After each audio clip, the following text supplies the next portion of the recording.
Oil form సాగు లక్ష్యాల సాధనకు పటిష్ట కార్యాచరణ అమలు చేయాలని జిల్లా కలెక్టర్ కోయ శ్రీహర్ష అన్నారు. గురువారం సమీకృత జిల్లా కలెక్టరేట్ లో హార్టికల్చర్ శాఖ పనితీరు జిల్లా కలెక్టర్ కోయ శ్రీహర్ష సంబంధిత అధికారులతో రివ్యూ నిర్వహించారు.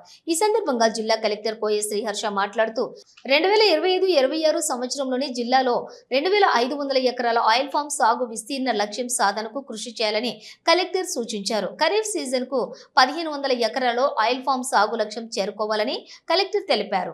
1500 ఎకరాల లక్ష్య సాధనకు మండలాల వారీగా లక్ష్యాలను నిర్దేశించుకోవాలని కలెక్టర్ తెలిపారు. ఆయిల్ ఫామ్ సాగు వల్ల కలిగే లాభాలు, మొక్కలు, డ్రిప్, అంతర్ పంటల నిమిత్తం ప్రభుత్వం అందించే సబ్సిడీ, ఆయిల్ ఫామ్ పంట సాగుతో వచ్చే అధిక ఆదాయం సంబంధిత అంశాల పట్ల రైతులకు విస్తృతంగా ప్రచారం కల్పించాలని అన్నారు. ఆయిల్ ఫామ్ సాగు అవసరమైన మొక్కలు అందుబాటులో ఉన్నాయని తెలిపారు.